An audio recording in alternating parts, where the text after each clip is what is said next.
Professor Ahmad Hammad साहब हमारे साथ मौजूद हैं और उनकी तरफ चलते हैं और आज की किताब का तारुफ उनसे सुनते हैं। जी अहमद साहब बताइएगा। शुक्रिया मुनीबा। आज ये जो किताब मेरे हाथ में है, आपको उसलूब से और उसके मौज़ूआत से पता चलेगा कि ये किस कदर दिलचस्प किताब है और आप चाहेंगे कि इस किताब को फ़ौरन हासिल करें और बैठ के पढ़ना शुरू कर दें और उस वक्त तक न उठें जब तक ये किताब मुकम्मल ना हो। मिसाल के तौर पे ये इक़्तिबास मैं आपके सामने पेश करता हूँ। हल्का अरबाब ज़ौक़ में जब कोई अच्छा मकाला या अफसाना पढ़ा जाता तो अजब होता कि उसके बीच अंजुम रुमानी को खांसी उठ खड़ी होती। वो वक्फ़ा से खांसते चले जाते हत्ता के मकाला ख़त्म हो जाता। ये कुछ आज ही की बात नहीं है। अंजुम रुमानी साल साल से इसी वज़ादार अंदाज में हल्का में खांसते चले आ रहे हैं। साल साल से एक ही वजह चली आ रही है कि कैंची का सिगरेट पीते हैं, खांसते हैं और गज़ल लिखते हैं।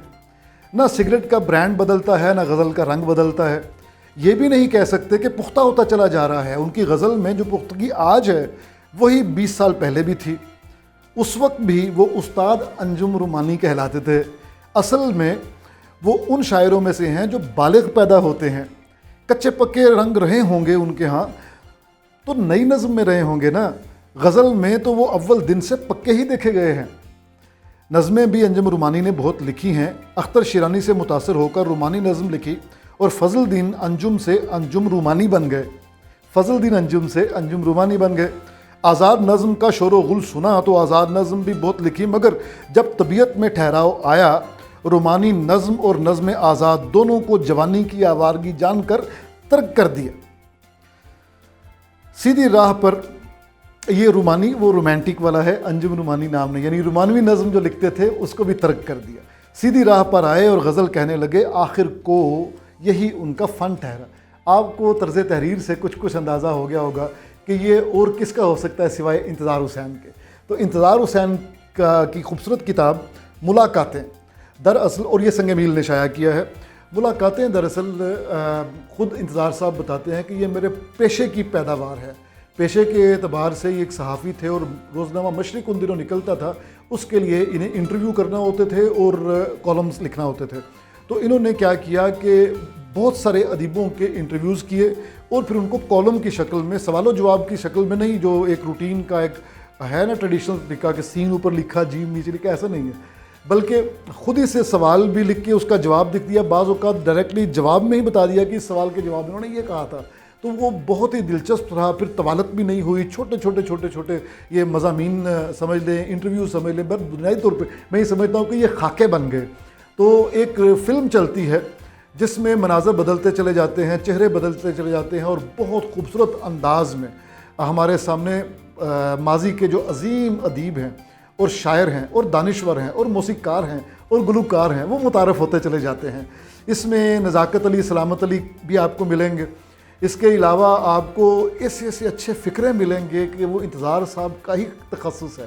इंतज़ार साहब के क्या कहने, बहुत अज़ीमुशान अफ़साना निगार थे, नावल निगार थे, कॉलम निगार तो थे ही। लिटरेरी नोट्स के नाम से डॉन में ये कॉलम लिखते थे, फिर एक्सप्रेस, रोज़नामा एक्सप्रेस में कॉलम लिखते रहे। और हमें जब इंतज़ार साहब का कॉलम पढ़ने को नहीं मिलता था तो हमें ऐसा लगता था कि जैसे खाने के बाद हमने स्वीट डिश नहीं खाई। अच्छी उर्दू के लिए या हमें किशोर नाहिद की तरफ देखना पड़ता था या इंतज़ार साहब की तरफ देखना पड़ता था। इंतज़ार साहब के साथ उठना बैठना भी हुआ।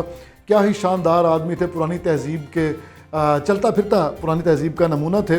ये मुझे बाज़ जगह पे ऐसे लगा कि जैसे ये इंतज़ार साहब हमारे साथ बातें कर रहे हैं बैठ के, वही अपने नरम व गुदाज लहजे में। बहरहाल ये किताब 2 हिस्सों पे मबनी है। पहले हिस्से में 86 इंटरव्यूज़ हैं जिनको उन्होंने खाके की सूरत में बयान किया है और दूसरे हिस्से में 31 ताज़ियत नामे हैं। इनको नसरी मरसिया कह लीजिए। बहुत खूबसूरत हैं। जो लोग इस दुनिया से चले गए, जिनके साथ इनका वक्त गुजरा, फिर ज़ाहिर है उनके गम में जो कुछ इन्होंने लिखा वो बड़ी खासे की चीज़ें बड़ी बेहतरीन हैं।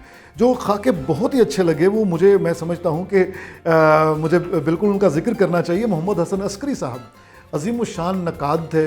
इसके अलावा मुमताज़ मुफ्ती कतील शफ़ाई इब्ने इंशा, कुदरतुल्लाह शहाब, अशफाक अहमद, किशोर नाहिद का गुली डंडा और अब्दुल अज़ीज़ खालिद जो इब्रानी ज़ुबान के अल्फाज भी जदीद शायरी में ले आए थे।